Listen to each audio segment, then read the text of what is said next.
हरियाणा की राजनीति में ऐसे बहुत कम राजनेता हुए हैं जिन्होंने किसी परिवारवाद का सहारा न लेकर अपनी मेहनत, लगन, संघर्ष और व्यवहार की बदौलत न केवल हरियाणा की राजनीति में अपितु समाज की सभी 36 बिरादरियों में अपनी एक अलग पहचान स्थापित की है। धर्मनगरी कुरुक्षेत्र की थानेसर विधानसभा सीट से 4 बार विधायक रह चुके हरियाणा के पूर्व विधानसभा अध्यक्ष, पूर्व ट्रांसपोर्ट मिनिस्टर अशोक अरोड़ा का भी उन नेताओं में से एक नाम शामिल है। आज पूर्व मंत्री अशोक अरोड़ा का जन्मदिन है। वे 63 वर्ष के हो गए हैं। आज सुबह से उनके समर्थकों एवं पार्टी कार्यकर्ताओं द्वारा उन्हें उनके जन्मदिन पर बधाइयां देने का सिलसिला लगातार जारी है। अशोक अरोड़ा का कहना है कि वह कुरुक्षेत्र की जनता को कोटि कोटि नमस्कार करते हैं, उनका आभार व्यक्त करते हैं, क्योंकि वह आज जो कुछ भी है इसी कुरुक्षेत्र की जनता की बदौलत है। इसी कुरुक्षेत्र की जनता ने उन्हें जो मान, सम्मान, समर्थन और आशीर्वाद दिया, उसी की बदौलत उन्होंने कुरुक्षेत्र का नाम विश्व भर में प्रचारित करने का काम किया। उन्होंने कहा कि थानेसर की जनता उनका परिवार है। इस शहर की जनता ने मेरे जीवन के हर सुख दुख में मेरा साथ दिया है और मैं भी अपने इस परिवार के हर सुख दुख में उनके साथ खड़ा हूँ। गौरतलब है कि जनता दल के नेता स्वर्गीय जयप्रकाश नारायण के आशीर्वाद से वर्ष 1977 में अशोक अरोड़ा ने अपना राजनीतिक कैरियर आरंभ किया था। वर्ष 1990 में वे थानेसर विधानसभा क्षेत्र से हुए उपचुनाव में कांग्रेस प्रत्याशी देवेंद्र शर्मा को पराजित करके थानेसर से पहली बार विधायक बने थे और मार्केटिंग बोर्ड हरियाणा के चेयरमैन भी चुने गए।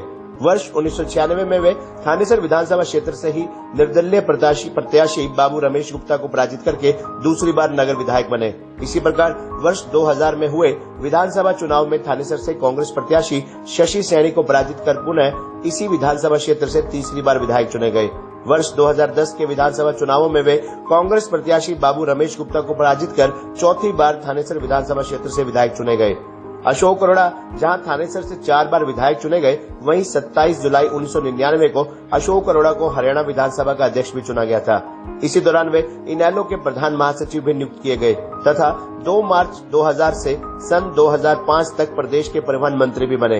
वर्ष 2004 में उन्हें इनेलो का प्रदेश अध्यक्ष नियुक्त किया गया। 10 सितंबर 2019 को अशोक अरोड़ा ने इनेलो से त्याग पत्र दे दिया। वे 15 साल तक इनेलो के प्रदेश अध्यक्ष व राष्ट्रीय उपाध्यक्ष रहे।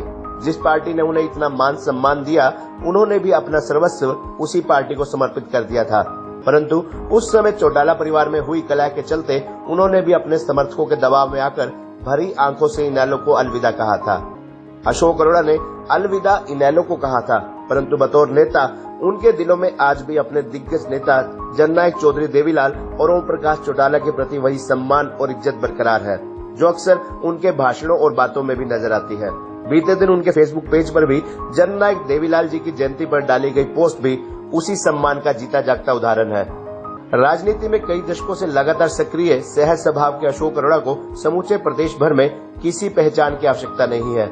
यदि उन्हें उनके क्षेत्र के किसी भी कस्बे, गांव के रहने वाले किसी जाति अथवा संप्रदाय से संबंधित मतदाता अथवा कार्यकर्ता के बारे में पूछा जाए तो वे झट से उसके पूरे परिवार का विवरण तक बता सकते हैं। जिला वासियों से उनका यही संपर्क उनकी लोकप्रियता को भी दर्शाता है। कुरुक्षेत्र के विकास की जो शुरुआत पूर्व प्रधानमंत्री स्वर्गीय गुलजारीलाल नंदा ने आरंभ की थी, उन्हीं के अधूरे सपने को पूरा करने को अशोक अरोड़ा ने अपने जीवन का लक्ष्य बनाया। नगर में आयोजित हर छोटे बड़े समारोह में अशोक अरोड़ा की उपस्थिति उनकी लोकप्रियता को दर्शाती है। उन्होंने कभी भी समाज में छोटे बड़े व जात बिरादरी का भेदभाव नहीं रखा। अपने इसी व्यवहार और शिष्टाचार के कारण अशोक अरोड़ा वास्तविक धरातल के नेता के रूप में जाने जाते हैं।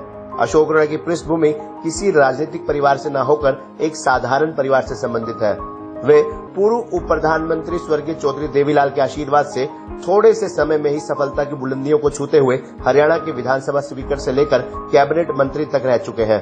इनेलो में रहते हुए पार्टी सुप्रीमो ओम प्रकाश चौटाला के अति विश्वास पात्र अशोक अरोड़ा ने अपने विधानसभा स्पीकर तथा मंत्री पद पर रहते हुए कुरुक्षेत्र को विकास की कई सौगातें भेंट की तथा कुरुक्षेत्र को हेरिटेज सिटी के रूप में अंतर्राष्ट्रीय मानचित्र पर लाने हेतु लगातार वे जुटे नजर आए। उनके कार्यकाल में जहां कुरुक्षेत्र के खस्ता हालत में पड़े सिटी बस अड्डे को स्वरूप देते हुए आधुनिकतम सुविधाओं से युक्त किया गया, वहीं पिपली से कुरुक्षेत्र 3rd गेट तक 4 laning, Tapovan park, Chaudhary Devilal park, Kalpana Chawla तारामंडल, थानेसर शहर के लिए 132 केवी सब स्टेशन के साथ साथ हजारों बेरोजगार युवक युवतियों को रोजगार मुहैया करवाया गया। इसके साथ ही उन्होंने कुरुक्षेत्र में शहीद मदन लाल ढींगरा पंजाबी धर्मशाला का भी निर्माण करवाया। पूर्व मंत्री अशोक अरोड़ा 15 सितंबर 2019 को कांग्रेस में शामिल हुए। उस दिन रविवार को उनके साथ कांग्रेस पार्टी में पूर्व मंत्री सुभाष गोयल, प्रदीप चौधरी, गगनजोत संधू, जयप्रकाश ने भी कांग्रेस की सदस्यता हासिल की थी।